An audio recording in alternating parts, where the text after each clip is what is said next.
السلام عليكم، كي دايرين؟ بخير؟ لاباس عليكم؟ نتمنى ان شاء الله تكونوا كلكم بخير وعلى خير.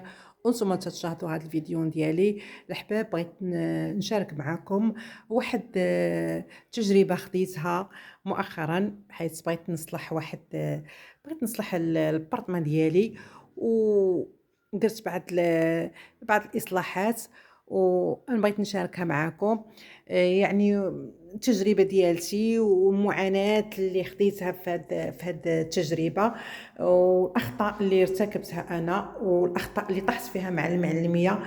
كلشي هادشي بغيت نشاركه معكم، وقولوا لي الرأي ديالكم في هاد الإصلاحات اللي درت. بحيث غنبدا لكم بالكوزينة أو المطبخ.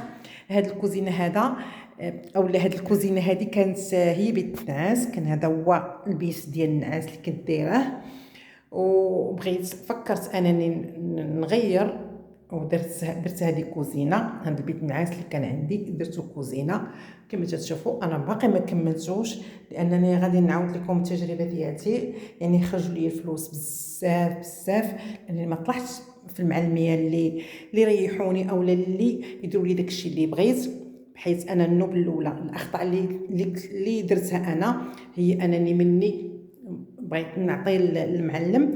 قلت ليه انا هاد البلاصه هادي غتكون ليا من هنا حتى لهنا، غتكون يعني هنا غيكون لابابو كما تشوفوا، وهنا هذا ديال الطياب درتو ديال خمسة الكوانن.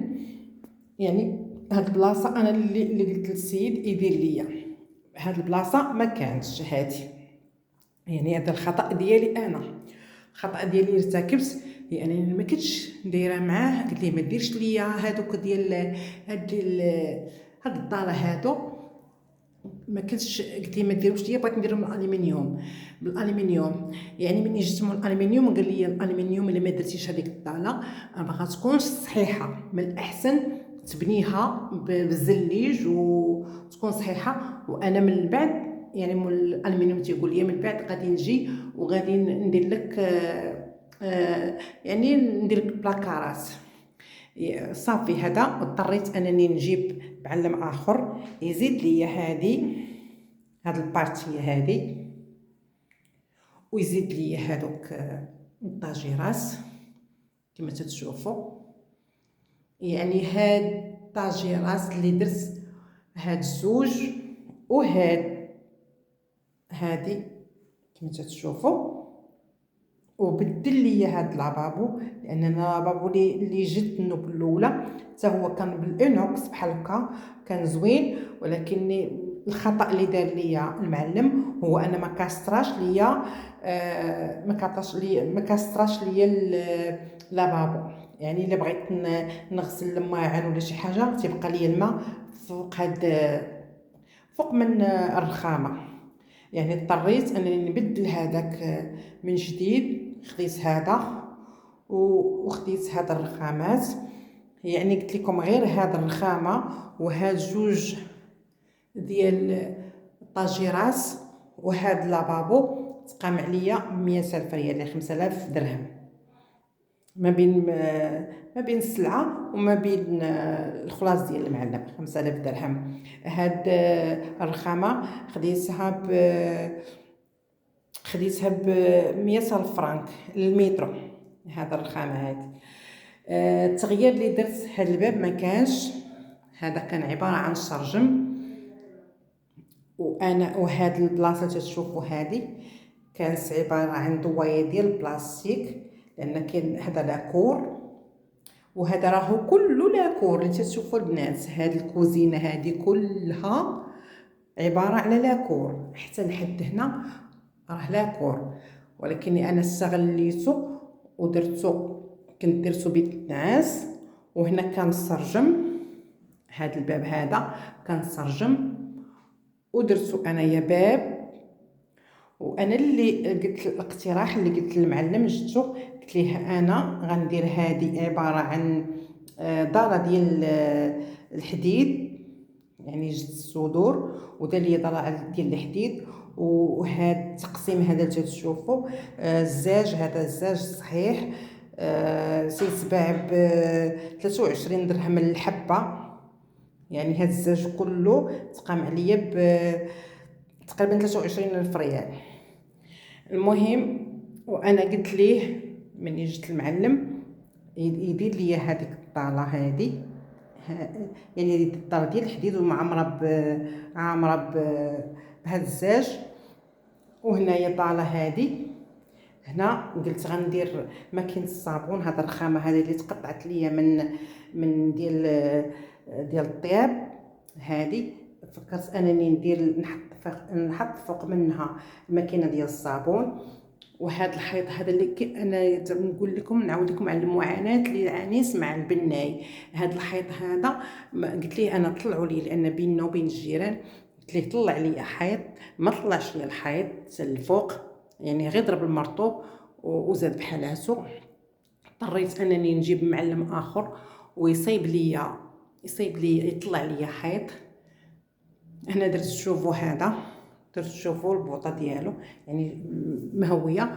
وهذا هاد الشيء اللي تشوفوا هذا ديال الحديد ما كانش، يعني درتو كسكيورتي، لان هنايا من مورانا الحوانت ما عندناش السكان.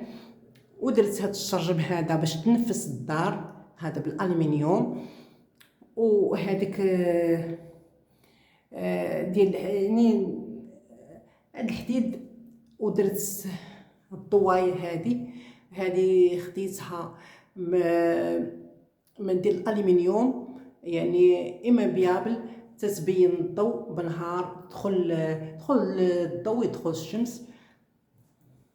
يعني هذا كان غير عباره عن لاكور وانا استغليته ودرته هنايا بحال لا تيراس. وهذا الشرجم هذا ديال بيت الناس تا هو درته كان بالخشب ودرته بالالومنيوم. يعني جات اصلاحه زوينه، ولكن راه معاناه مع البنايه ومع يعني ما تيديروش لك داكشي اللي بغيتي وما تيخافوش الله. كاين بعض المعلميه سامحهم الله راه ما تيخافوش الله، الغرض ديالهم هو الفلوس والماده لا غير، ما تيتقنوش الخدمه ديالهم. كما قلت لكم الاخطاء اللي دار لي المعلم، هذا البيت هذا الشرجم هذا ديال بيت النعاس كان صغير، كان حد هنا تشوفوا هذه هي الحد ديالو. وانا كبرته، كنت قلت ليه كان ديال الخشب، قلت ليه غتكبر لي هذا الشرجم حيت غنديرو كوليس ديال الالومنيوم. وهو السيد جا حيد الخشب ودار دار الزليج في الجناب صافي وزاد بحالاتو. كما قلت لكم اضطريت انني نجيب معلم يدير لي الزليج في الجناب وكبر لي الشرجم. ايوا هادشي اللي كاين دابا. انا شاركت معكم هاد يعني هاد الشيء باقي لي الالومنيوم، باقي لي الالومنيوم ديال الكوزينه ان شاء الله باذن الله، الله يسهل الامور. وهاد البلاصه هادي خليتها للثلاجه ان شاء الله. هاد الكوان غندير فيه الثلاجه.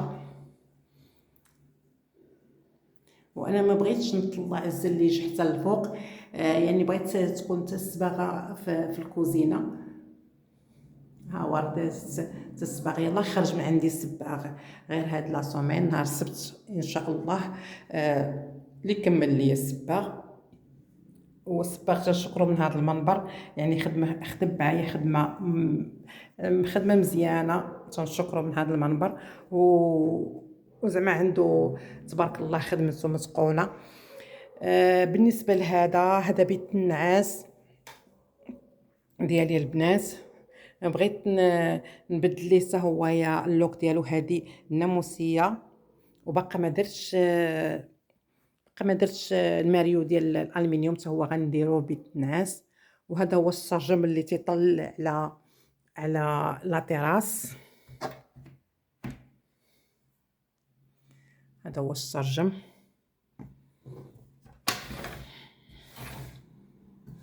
نتوما يعني بالنهار تدخل الشميشه والضوء الحمد لله.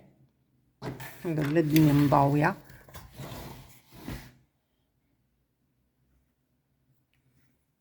نتوما البنات نشارك معكم حتى الصباغة درت ديال الخيال، درت حتى في بيت النعاس، وغادي نشارك معكم ان شاء الله منين نبدل اللوك ديال لاطي دولي وديال السومي حتى هو غنشاركو معكم ان شاء الله. انا بغيت نشارك معكم غير هذا الفيديو، غير الاصلاحات، وباش تقولوا لي الراي ديالكم وكيفاش جاكم هاد الاقتراحات اللي درت. هذا هو بيت النعاس.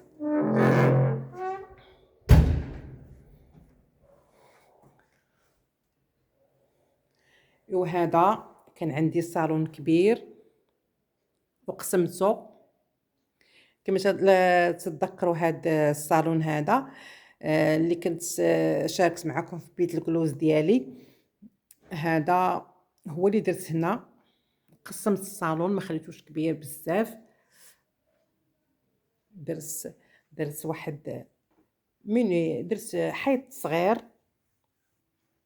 قسمت ما بين الصالون الكبير والصالون الصغير. انا باقا ما فرش ما والو، ان شاء الله مني غادي نفرش، غادي نشارك معكم الفيديو ان شاء الله.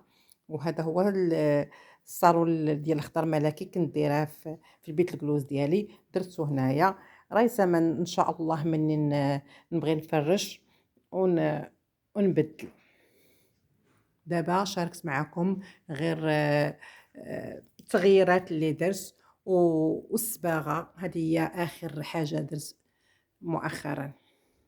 نتمنى ان شاء الله الفيديو ينال الاعجاب ديالكم، وقولوا لي الراي ديالكم في هاد الاصلاحات اللي درت. تنتمنى ان شاء الله تعطوني اقتراحات وتعطوني اراء بالنسبه بالنسبه اللوينات اللي غادي ندير ان شاء الله في بالنسبه للسديدرات. انا كما قلت لكم بلاصه المساحه تكون صغيره، ضروري تنديروا فيها الالوان مفتوحه. بالنسبه للصباغه ديالتي انا درتها اللون مفتوح، ها كما تتشوفوا.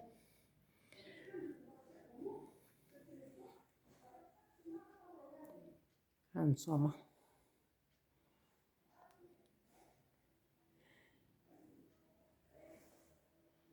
هذا هو الاصلاحات اللي درت، ونتمنى ان شاء الله يعجبكم هذا الفيديو، وشكرا، الى اللقاء.